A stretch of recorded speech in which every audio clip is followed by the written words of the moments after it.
رحمن رحمن ساعدني يا رحمن اشرح صدري قرآن. اعوذ باللہ من الشیطان الرجیم. بسم اللہ الرحمن الرحیم. وقالوا كونوا هودا او نصارى تهتدوا قل بل ملة ابراہیم حنیفا وما كان من المشرکین.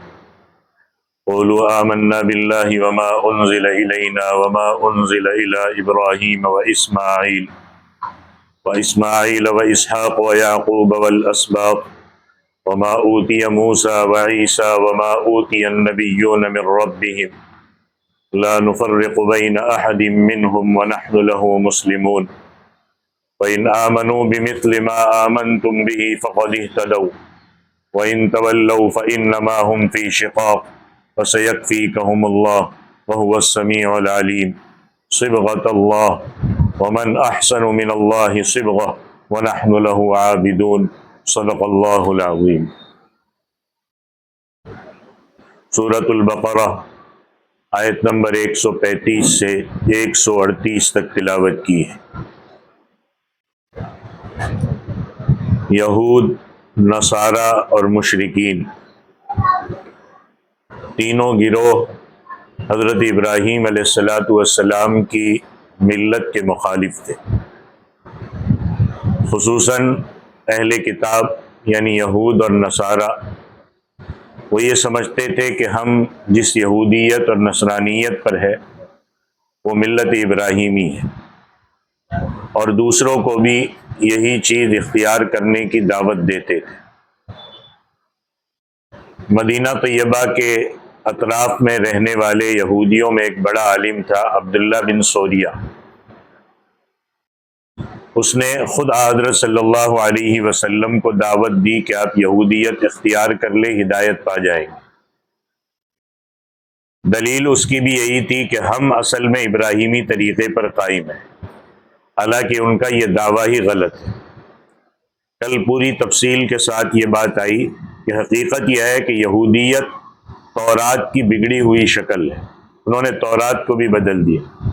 نصرانیت انجیل کی بگڑی ہوئی شکل، انہوں نے آسمانی کتابوں میں شرک کو ملا کر کے اپنے مذہب کو باطل کر دیا اور صرف حضرت ابراہیم علیہ السلام کی طرف خالی نسبت کر دی.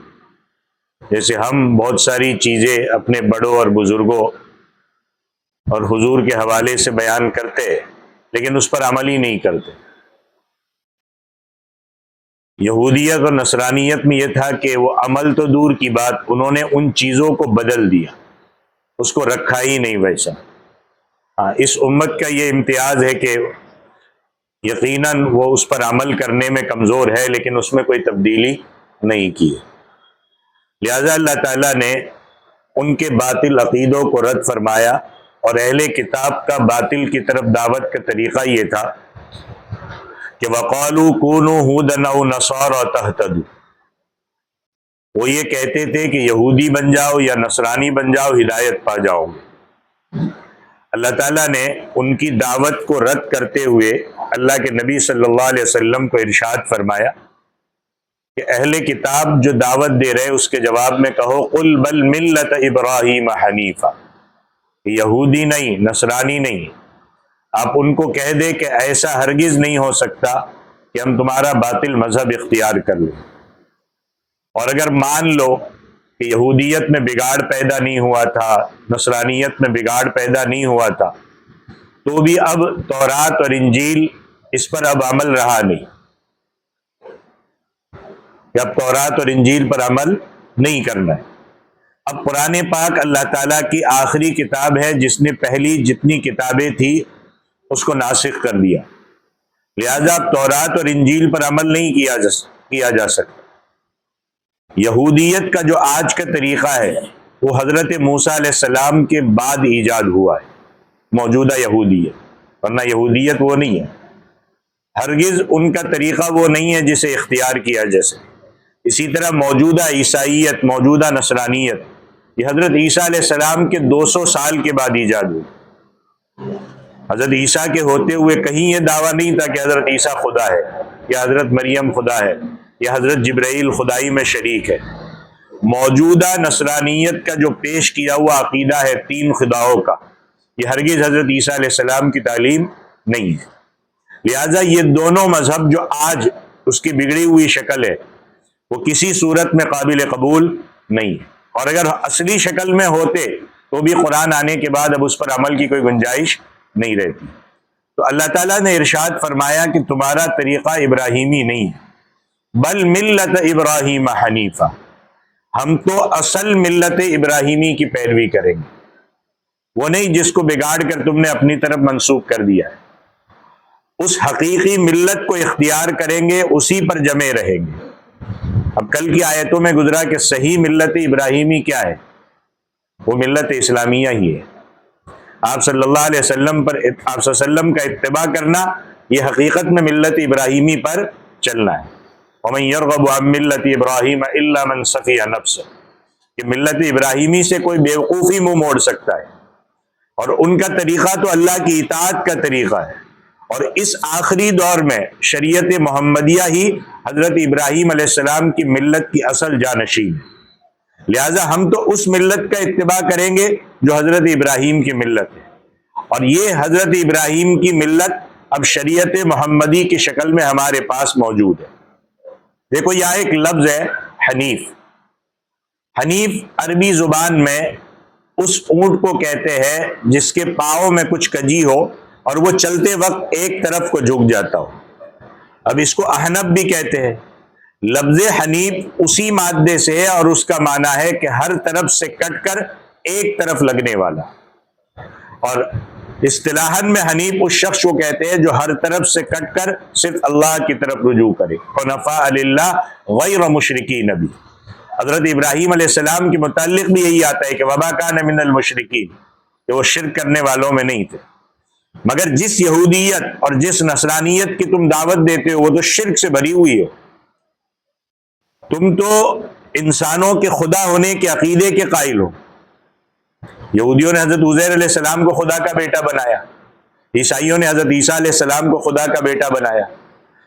لہٰذا ہم تمہارے مشرکانہ دین کو قبول نہیں کر سکتے، ہم تو ملت ابراہیمی کا اتباع کریں گے، کیونکہ حضرت ابراہیم علیہ السلام حنیف تھے اور شرک سے پاک تھے۔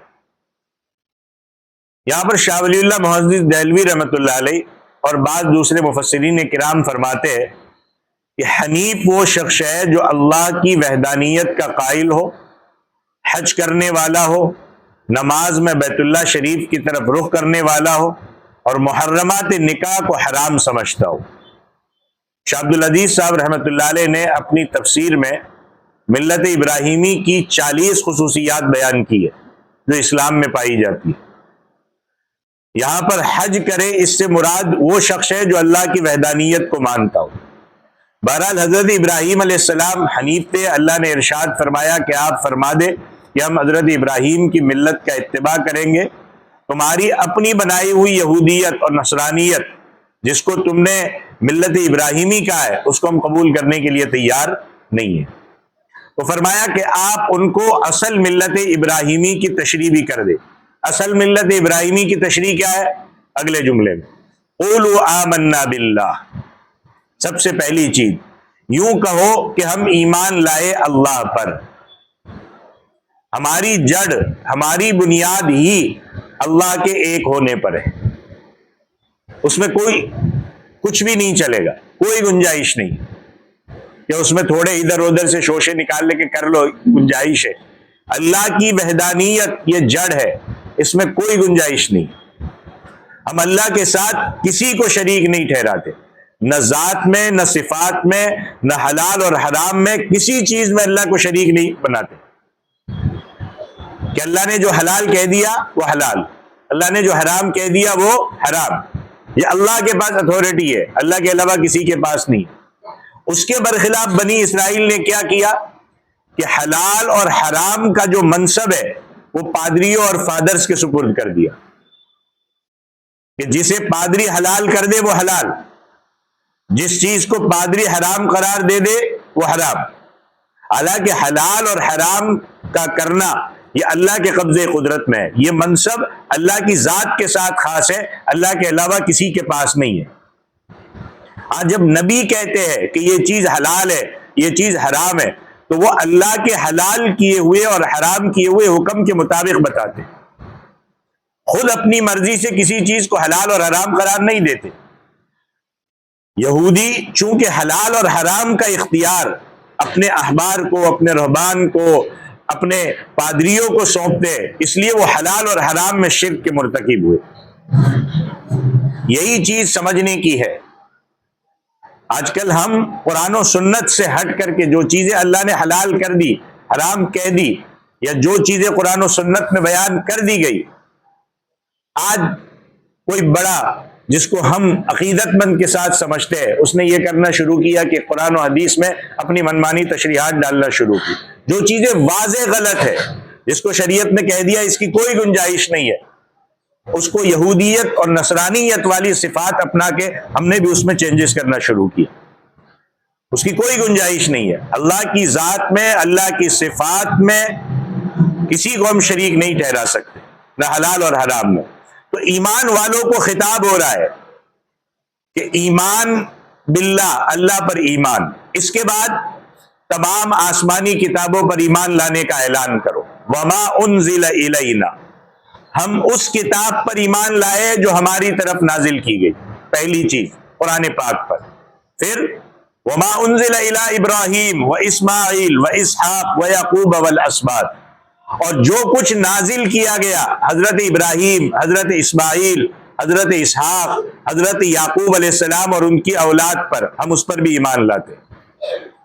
دیکھو مکمل آسمانی کتابیں تو 4 ہیں، اس کے علاوہ اللہ تعالیٰ نے نبیوں پر چھوٹے چھوٹے صحیفے بھی نازل فرمائے۔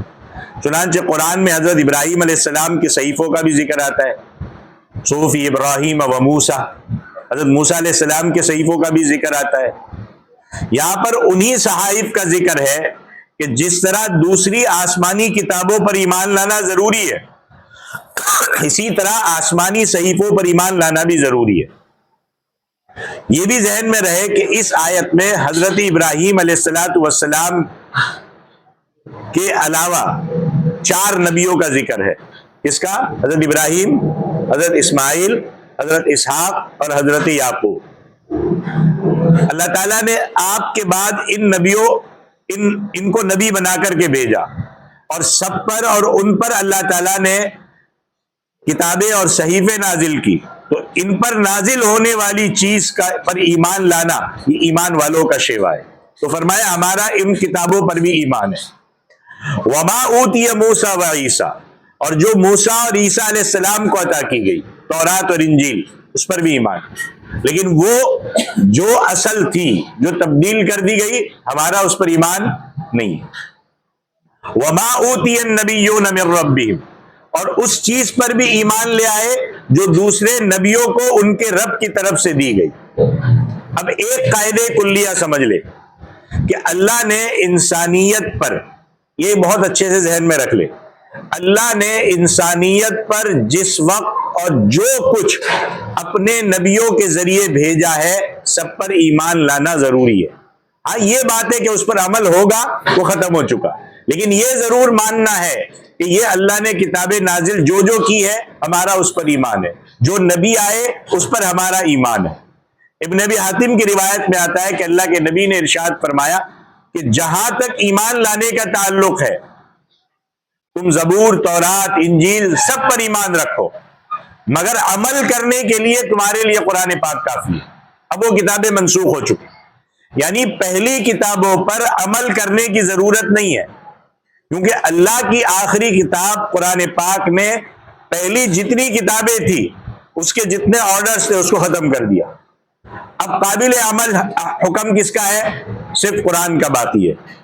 امام شافعی رحمۃ اللہ علیہ کا قول ہے کہ اللہ نے کل 104 کتابیں نازل فرمائی ہے، ان میں سے 4 کتابیں تو مشہور ہے، تورات، زبور، انجیل، قرآن، اور 100 چھوٹی کتابیں صحیفے نازل فرمائے جو حضرت آدم، حضرت شیش، حضرت ادریس، حضرت نوح، حضرت ابراہیم اور ان کی اولاد پر نازل ہوئے، اور ایسے ہی صحیفوں کا ذکر حضرت یونس، حضرت ایوب، حضرت سلیمان اور دوسرے کئی نبیوں کے ساتھ بھی آتا ہے۔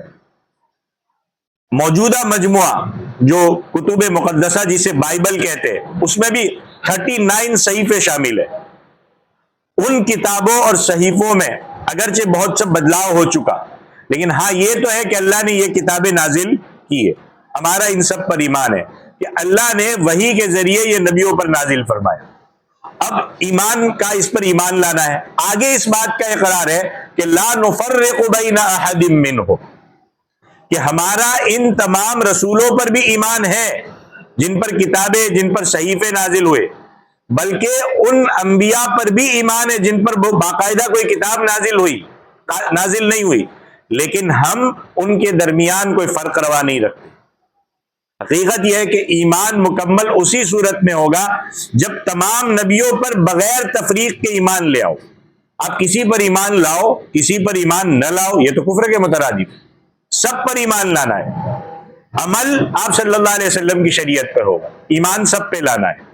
بنی اسرائیل جو گمراہ ہوئے وہ یہ کہ بعض نبیوں پر تو ایمان لائے، مگر نبی آخر الزمان حضرت محمد صلی اللہ علیہ وسلم کا انکار کر دیا۔ جیسے جب کچھ لوگوں کو بات سمجھ میں نہیں آئی تو انہوں نے صحابہ میں سے 3-4 کو پکڑ لیا، کہا ہم اس کو مانتے، باقی صحابہ کو نہیں مانتے۔ اشاروں میں بات سمجھ لو، میں کھل کے نہیں کہوں گا کہ صحابہ کا ایک بہت بڑا مجمع ہے، تقریباً 1,24,000 کا مجمع ہے۔ اس میں جو ان کے مزاج کے مطابق بیٹھا، کہا یہ ایمان والے ہم ان کو مانتے، باقی صحابہ کو ہم نہیں مانتے، وہ کافر ہو چکے، مرتد ہو چکے، اور دھڑلے سے گالیاں بھی دیتے۔ اور ہم کہتے نہیں، ہمارا سارے صحابہ پر ایمان ہے، یہ اللہ کے نبی کے ساتھ ہی تھے، یہ ایمان والے تھے، یہ چنی ہوئی جماعت تھی، یہ وہ تھے جنہوں نے اللہ کے نبی کی صحبت پائی۔ بالکل اسی طریقے سے یہ یہودیت اور نصرانیت والا طریقہ ہے۔ اور کہاں سے پھوٹی، آپ تاریخ ذرا پڑھیں گے تو اب میں اس تاریخ میں نہیں جاؤں گا کیونکہ بڑے مسائل کھڑے ہوتے ہیں، اس تاریخ اور اس ہسٹری میں نہیں جاؤں گا۔ جب آپ کبھی تاریخ پڑھیں گے تو آپ کو سمجھ میں آئے گا کہ یہ شروعات کہاں سے ہوئی، سازش کیسے رچی گئی، اور کس طریقے سے ایک صحابی کی محبت کے نام پر، اہل بیت کی محبت کے نام پر کس طریقے سے امت کو لڑایا گیا، وہ کہاں سے چلی۔ تو بنی اسرائیل بھی اس وجہ سے گمراہ ہوئے کہ بعض نبیوں پر تو ایمان لائے، مگر نبی آخر الزمان حضرت محمد صلی اللہ علیہ وسلم کا انکار کر دیا۔ دیکھو، اسلام کو ماننے والے تمام پہلے نبی حضرت موسیٰ علیہ السلام پر، جس کو یہودی مانتے، اور دوسرے سب پر ایمان رکھنے کے ساتھ نبی آخر الزمان پر بھی ایمان لائے، مگر یہودی نصارہ کہتے کہ نہیں، ہم آخری نبی کے نہیں مانتے، اس لیے یہ کافر ٹھہرے۔ اللہ کہتے لا نفرق بین احد، اس کا مطلب یہ ہے کہ ہمارا تمام نبیوں پر یکساں ایمان ہے، ہم کسی میں فرق نہیں کرتے۔ جو انبیاء جس قوم کی طرف جس زمانے میں بھیجے گئے، اگرچہ ہم انہیں جانتے نہیں ہیں، مگر اللہ نے ان کو نبی بنا کر کے بھیجا، یہ ہمارا ایمان ہے۔ ایک دوسری جگہ پر اللہ نے ارشاد فرمایا کہ اے ایمان والو، تمہارے برحق ہونے کی نشانی یہ ہے کہ اللہ کے تمام نبیوں اور اس کی کتابوں کو برحق مانتے ہو اور ان میں کوئی فرق نہیں کرتے ہو۔ وَنَحْنُ لَهُ مُسْلِمُونَ، اور ہم اسی اللہ کی فرما برداری کرنے والے ہیں جس نے تمام نبیوں اور کتابوں کو نازل فرمایا۔ اور یہ ہے ملت ابراہیمی، یہی ملت ابراہیمی کا اصول ہے۔ اللہ نے حضور صلی اللہ علیہ وسلم کے صحابہ کو معیار حق قرار دیا۔ سنیے گا، ابھی صحابہ کا تذکرہ اسی ضمن میں آیا، صحابہ کو معیار حق قرار دیا، کیا فرمایا؟ فَإِنْ آمَنُوا بِمِثْلِ مَا آمَنْتُمْ بِهِ فَقَدِ اهْتَدَوْا، کہ اگر یہ کفار اور مشرکین، یہ یہود و نصارہ بھی اسی طرح ایمان لے آئے جس طرح یہ صحابہ ایمان لے آئے تو یہ بھی ہدایت پا جائے گا۔ اب کوئی یہ کہتا ہے کہ کچھ تو ایمان لائے، کچھ تو ہٹ گئے، تو یہ تو قرآن کی آیت کے سری مخالف بات کر رہے ہیں۔ اللہ تو معیار حق صحابہ کو قرار دے رہے، یہ کہتے نہیں جس کو ہم چوز کریں گے وہی معیار حق ہے۔ گویا نزول قرآن کے زمانے میں حضور صلی اللہ علیہ وسلم کے اولین صحابہ یہ معیار قرار پائے مگر بعد میں آنے والوں کے لیے بھی لازم ہے کہ وہ بھی انہی صحابہ کا طریقہ اختیار کرے. پرکھا جائے گا اسی معیار پر، کیونکہ اللہ کے نبی کا زمانہ، صحبت جن صحابہ نے پائی، وہ ہم سے بڑھ کر عاشق نہیں ہو سکتے، ہم ان سے بڑھ کر عاشق نہیں ہو سکتے. ہم پرکھا جائے گا ہمیں ان پہ، ہم اپنی مرضی کے لیے کئی چیزیں نہیں نکال سکتے، پرکھے جائیں گے. چونکہ اس زمانے کے یہود و نصارہ صحابہ کے معیار پر پورے نہیں اترے، وہ اس طرح تمام نبیوں اور تمام کتابوں پر ایمان نہیں لائے جس طرح حضور صلی اللہ علیہ وسلم کے صحابہ ایمان لائے، لہذا وہ مردود ہوئے.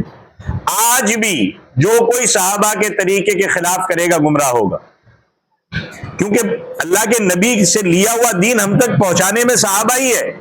ان کو چھوڑ دو گے تو کچھ بھی نہیں بچے گا، ہمارے پاس کچھ بھی نہیں بچے گا. اسی لیے تو حضور صلی اللہ علیہ وسلم نے جو گروہ جہنم سے چھٹکارا پانے والا، اس کے متعلق کیا فرمایا؟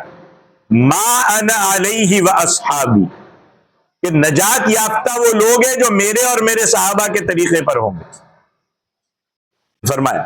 اور صحابہ میں سے آپ نے خلفائے راشدین کا بھی خاص طور پر ذکر فرمایا. ایک وقت وہ آئے گا کہ اختلاف بڑھ جائیں گے، تو ایسے میں کیا کرنا ہے؟ کہا تم میرے اور میرے خلفاء کے طریقے کو مضبوطی کے ساتھ تھامے رکھو، کیونکہ ان کے زمانے میں اللہ نے تمام زمین کے خطے پر دین کو مضبوطی بخشی تھی. جنگ صفین کا جو واقعہ تھا، اس تک کوئی طاقت ایسی نہیں تھی جو مسلمانوں سے ٹکر لے سکے، سارے مغلوب ہو چکے تھے. نہ صرف دلیل سے بلکہ سیاسی طور پر اسلام غالب آ چکا تھا. یہ تو بعد میں نے کہا نا، تاریخ پڑھیے گا کبھی تو حضرت علی اور حضرت امیر معاویہ کے درمیان حالات نے کچھ پلٹا کھایا، ورنہ 50 سال تک اسلام ہر طرح سے غالب رہا. الغرض یہود و نصارہ کو فرمایا کہ تمہارا دین، تمہارا ایمان درست نہیں ہے.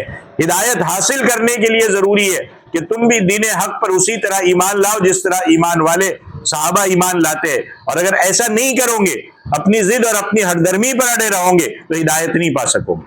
اور پھر فرمایا اگر یہ مکمل ایمان لانے کے بجائے وَإِن تَوَلَّوْا فَإِنَّمَا هُمْ فِي شِقَاقٍ، اگر یہ منہ موڑیں گے تو اس لیے نہیں کہ وہ حق کی وجہ سے منہ موڑ رہے، اللہ کہتے ہیں یہ ضد اور اختلاف میں پڑے ہوئے، یہ نہ تو انصاف پسند ہے، نہ ہی حق پسند ہے، حقیقت کے طلبگار ہے. کہتے نہیں مانتے، نہیں مانے. اللہ کہتے آپ اپنا کام کرتے جائے، ان کی پرواہ نہ کرے. دیکھو ہمارا کام ہے سمجھا دینا، کوئی مانتا ہے مانے، نہیں مانتا ہے نہیں مانے، زبردستی کسی کو منوانا نہیں ہے. تو کہا کہ آپ اپنا کام کرتے رہے، ان کی پرواہ نہ کرے. فَسَيَكْفِيكَهُمُ اللَّهُ، ان کی طرف سے ہر شر اور فساد کے جواب میں اللہ کافی ہو جائے گا. آپ کو ان کی شرارتوں، ان کی حیلہ سازیوں سے محفوظ رکھے گا، اور جو لوگ آپ کے متبع ہیں وہ بھی مامون ہوں گے. قرآن نے کیا کہا؟ إِنَّ شَانِئَكَ هُوَ الْأَبْتَرُ، کہ آپ کے دشمن ہی ذلیل و خوار ہوں گے. جب اللہ کے نبی کے زمانے میں اللہ کے نبی کی مخالفت ہوئی تو میری اور آپ جیسوں کی کیا حیثیت ہے بھائی؟ ہوں کون میں؟ میری بھی مخالفت ہوگی. آپ اور آپ کے ساتھی بالآخر کامیاب ہوئے. چنانچہ اہل کتاب نے دیکھ لیا کہ تھوڑے ہی عرصے میں اسلام پورے عرب میں اور پھر آدھی دنیا تک پھیل گیا. وہی اہل کتاب جو آپ کے خلاف طرح طرح کی سازشیں کرتے تھے، انہیں مدینہ طیبہ اور دوسرے قلعوں سے نکلنا پڑا. صحابہ نے جو معیار قائم کیا تھا وہ بڑے اونچے درجے کا معیار تھا، اور اس پر جمے رہنا بھی آسان نہیں تھا. چنانچہ بعد میں آنے والے لوگ اس معیار کو قائم نہیں رہ سکے. اب کیا ہوا؟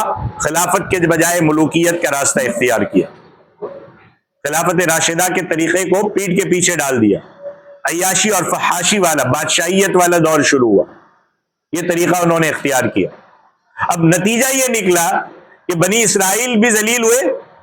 یہ درست ہے کہ بعد میں کچھ اچھے لوگ بھی آئے، اسلام کو وقتی طور پر تقویت کو حاصل ہوئی، مگر مجموعی حیثیت سے بگاڑ پیدا ہو گیا. ملوکیت آ گئی، ڈکٹیٹرشپ آ گئی، تاناشاہی آ گئی. آج بھی دیکھو جہاں ملوکیت اور بادشاہی اور شہنشاہی چل رہی ہے، وہاں تاناشاہی ہی چل رہی ہے، چاہے اسلامی حکومت ہو، چاہے مکہ کے فرما روا ہو، چاہے مدینے کے فرما روا ہو، چاہے یو اے ای کے جتنے آج کل وہی ملوکیت چل رہی، خلافت ختم ہو چکی اور ہر اقتدار والا اپنی منمانی کر رہا ہے. جو معیار حق صحابہ نے قائم کیا تھا اس میں زوال آ گیا. کہ اسلام میں وراثت نہیں چلتی کہ باپ کے بعد بیٹا، بیٹا کے بعد بیٹا، بیٹا کے بعد بیٹا، یہ نہیں چلتا. جو معیار حق صحابہ نے قائم کیا تھا اس میں زوال آ گیا اور امت میں اتحاد اور اتفاق کا دامن تار تار ہو گیا. آج بھی دیکھو الگ الگ تنظیموں میں، الگ الگ لوگوں میں جھگڑا کس بات پر ہے؟ یہی وراثت کے بات پر مسائل کھڑے ہو رہے، اسی کو لے کر کے ساری چیزیں کھڑی ہو رہی. جنگ احد میں ایک وقت وہ بھی آیا کہ شکست کا سامنا کرنا پڑا، مگر صحابہ نے وَأَمْرُهُمْ شُورَىٰ بَيْنَهُمْ اس پر عمل کر کے نہ صرف اس شکست کو برداشت کیا بلکہ اپنے اتحاد کو اور مضبوط کیا، جس کا نتیجہ یہ ہوا کہ پھر کبھی ناکامی کا منہ نہیں دیکھنا پڑا. تھوڑے ہی عرصے میں اسلام عرب سے نکلا اور دور دور تک پھیل گیا. کتنا عرصہ ہوگا؟ آپ صلی اللہ علیہ وسلم کا 23 سالہ دور لے لو، پھر ابو بکر کا جو بھی 2 2.5 3 سالہ دور لے لو، اس کے بعد جو بھی دور، حضرت عمر کا دور، حضرت عثمان کا دور، کتنے دور میں اسلام کہاں سے کہاں تک پھیلا. حضرت عمر کے دور میں تو کہاں تک پھیلی. یہ خلافت کا اثر تھا. اب وہ خلافت ختم ہو گئی، ملوکیت کی طرف چلے گئے. امام ابو بکر جساس فرماتے ہیں کہ جس معاملے میں وحی نہیں آئی اللہ کی طرف سے، اس معاملے میں اللہ کے نبی نے اپنے ساتھیوں سے مشورہ کیا، مگر جنہوں نے خلافت چھوڑی، ملوکیت کے راستے پر آئے، جب وہاں سے ترک حکومت کا خاتمہ ہوا ہے،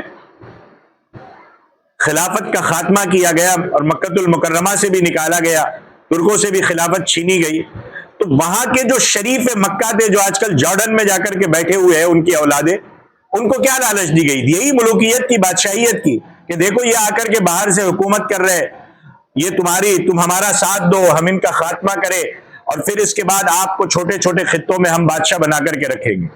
انہوں نے ہی برباد کیا پورا. ورنہ جب تک خلافت تھی پوری دنیا میں کسی کی آنکھ اٹھانے کی طاقت نہیں تھی، اس کا پورا خاتمہ ہوا. کبھی تاریخ بھی پڑھ لو تھوڑی تھوڑی تو ہمیں سارا پتا ہے، اس نے کیا کیا، فلانے نے کیا کیا. اب میں نام لوں گا تو بھی مسائل وہ آپ سب سمجھ لو کہ میں کیا کیا کہہ رہا ہوں، سب پتا ہے، لیکن ہماری ہسٹری اور ہماری تاریخ کیا ہے ہمیں نہیں پتا ہے. تو ملوکیت کے راستے پر جب لوگ چلے تو صاحب اقتدار لوگوں کو اپنی منمانی کرنے کا حق کہاں پہنچتا ہے؟ ایسے لوگ تو ابلیس کے راستے پر چلنے والے. کابل، مصر، بخارا، اس کی مثالیں آپ تاریخ پڑھو ہمارے سامنے کہ وہاں کے ملوک نے، وہاں کے بادشاہوں نے کس قدر ظلم کیے. اسلام کے صحیح طریقے کو چھوڑ کر باطل طریقے پر بادشاہ نے کہہ دیا بات ختم. اب کہا قرآن کہا حدیث، کوئی لینا دینا نہیں. بادشاہ نے کہہ دیا بات ختم.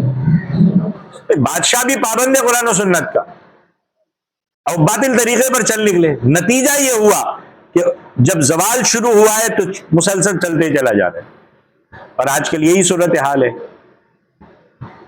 تو مسلمانوں پر صدیوں سے زوال چھایا ہوا ہے. تو اللہ نے اللہ کے نبی اور ایمان والوں کو فرمایا کہ اگر کفار و مشرکین اور یہود و نصارہ اپنی ضد پر اڑے رہے تو آپ گھبرائے نہیں، اللہ تمہارا حامی اور ناصر ہوگا. ان کے مقابلے میں وہ تمہارے لیے کافی ہوگا. وہ السمیع العلیم، وہ سننے والا اور جاننے والا ہے. وہ ہر ایک کی دعا کو سنتا ہے، ہر چیز کو جانتا ہے. اللہ سے کوئی چیز چھپی ہوئی نہیں. فرمایا کہ یہ آپ کو یہودیت اور نصرانیت کی طرف دعوت دیتے. اللہ کہتے ہیں آپ انہیں فرمائیے صبغۃ اللہ، یہودی نصرانی نہیں، ہم نے تو اللہ کا رنگ اختیار کر لیا ہے. تمہاری باطل یہودیت، تمہاری باطل نصرانیت سے ہمارا کیا تعلق؟ اور اللہ کے رنگ سے مراد کوئی روایتی رنگ، کوئی لال قسم کا رنگ، نیلا پیلا نہیں.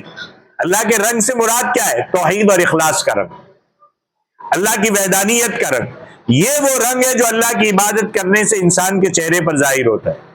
اور یہ رنگ انسان کی باتوں سے، انسان کے کاموں سے، انسان کے عمل سے، انسان کے اخلاق سے، انسان کے کردار سے چمکتا ہے کہ اس پر ایمان کا رنگ چڑھا ہے کہ نہیں چڑھا، اللہ کی وحدانیت کا رنگ چڑھا ہے کہ نہیں چڑھا. دعوے نہیں کرنے پڑتے اس کو، یہ اپنے آپ جھلکتا ہے.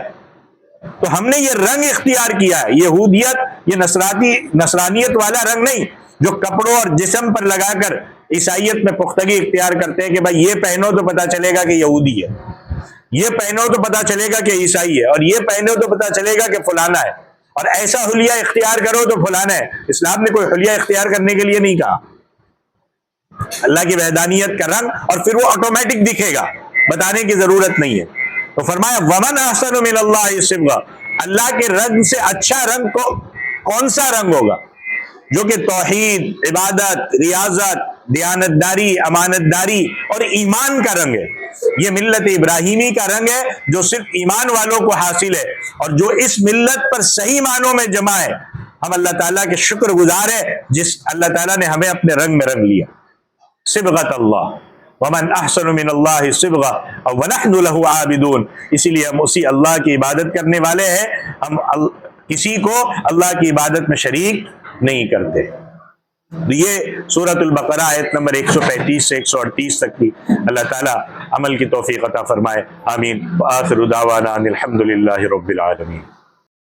أيا من يدعي الفهم إلى كم يا أخ الوهم تعبي الذنب والذم وتخطي الخطأ الجم، أما بان لك العيب أما أنذرك الشيب، وما في نصحه ريب ولا سمعك قد صم، أما نادى بك الموت أما أسمعك الصوت، أما تخشى من الفوت فتحتاط وتهتم.